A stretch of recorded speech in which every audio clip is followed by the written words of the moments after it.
We're coming on the air this morning with a brand new poll, and it's brutal for President Biden.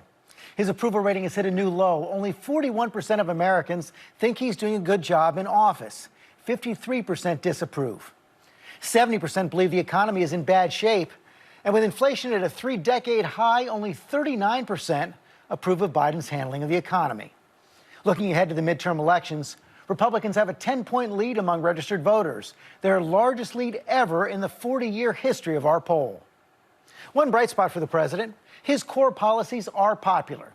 63% support the $1 trillion infrastructure bill he's going to sign into law tomorrow, and 58% support the $2 trillion social investment and climate initiative he's pushing for right now. And we begin this morning with the head of the National Economic Council at the White House, Brian Deese. Brian, thank you for joining us this morning. Let's begin with inflation.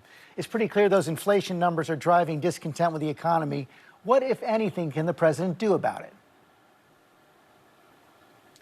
Well, inflation is high, and it's affecting Americans in their pocketbook and their outlook.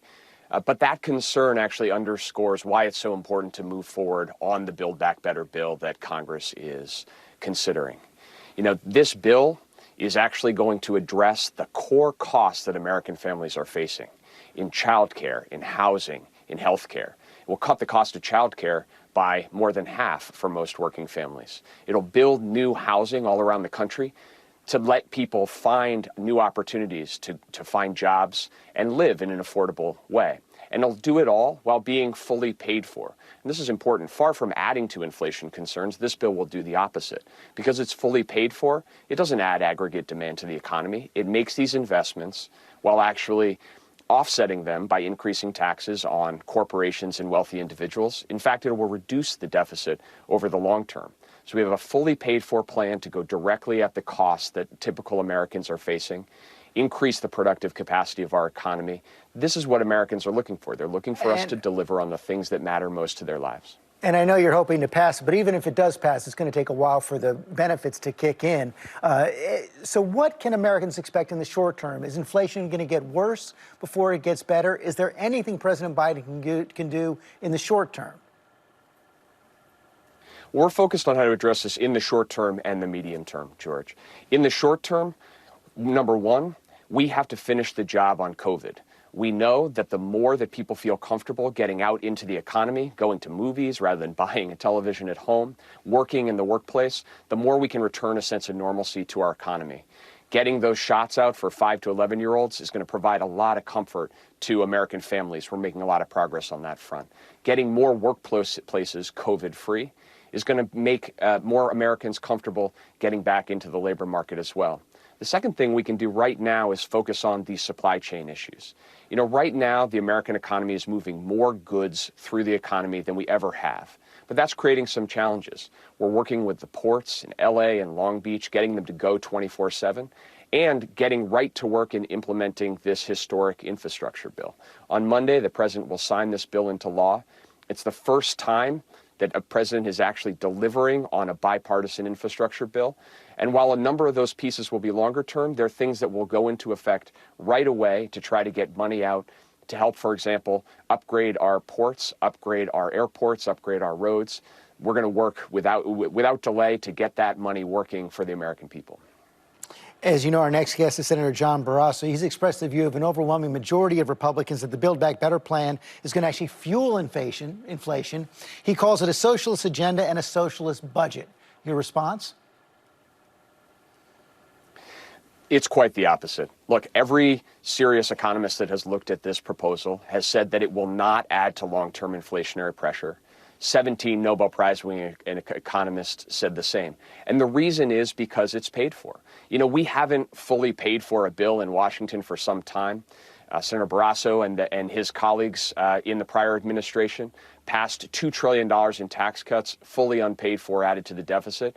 Here, what we're doing is making smart long-term investments, but offsetting those with tax increases.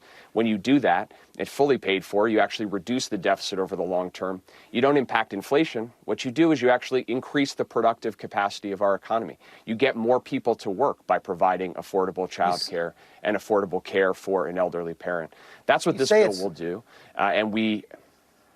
You say it's fully paid for, but the Congressional Budget Office still hasn't weighed in and certified that it actually is fully paid for. And you've got several moderates in both the House and the Senate, Democrats, who say they're not going to vote for the bill until they're confident that the CBO says it is fully paid for.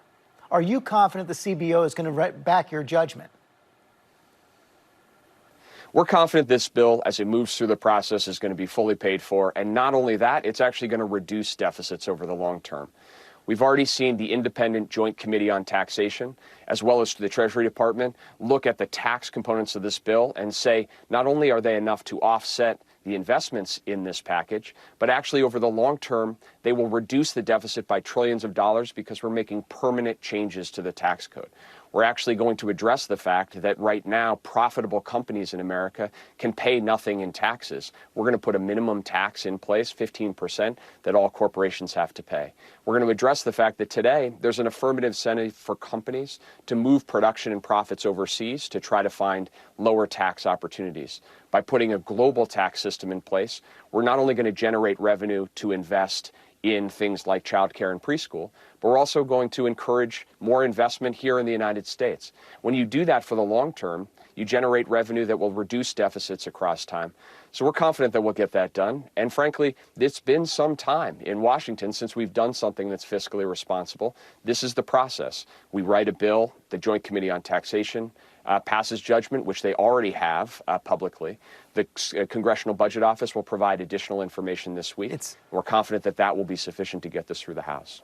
It's not just Republicans concerned about inflation. Of course, Senator Joe Manchin, Democrat of West Virginia, the key vote on this bill, is also concerned about inflation. Seemed to suggest this week that the bill should be put off until next year because of those concerns. I know you were hoping for a vote this week. Is that still going to happen? What are the consequences of moving it into next year? We're confident that this bill is going to come up in the House this week, that we'll get a vote, it will pass, and it will move on to the Senate. And those concerns, which we understand and we share, those concerns actually underscore why we need to move out on this bill. You know, we want to improve the productive capacity of our economy, which will actually reduce price pressures. We want to get more people to work, which will actually reduce price pressures. The provisions in this bill have strong support of independent experts. You look at something like universal preschool. You know, George, economists for decades have been saying there's probably no single investment that could do more to improve the productive capacity of our workforce than investing in universal preschool. This bill would do that. Childcare, we know that 2 million women have had to come out of the workforce as a result of COVID and this pandemic. By providing affordable childcare, affordable elder care, we're going to help get those people back into the workforce, which will reduce price pressures while also reducing the practical costs that Americans face. That's what this bill will do. That's the case we're going to make, and that's the case why delivering right now for the American people is the right thing to do. Brian Deese, thanks for your time this morning. Thanks, George. Hi, everyone. George Stephanopoulos here. Thanks for checking out the ABC News YouTube channel. If you'd like to get more videos, show highlights, and watch live event coverage, click on the right over here to subscribe to our channel. And don't forget to download the ABC News app for breaking news alerts. Thanks for watching.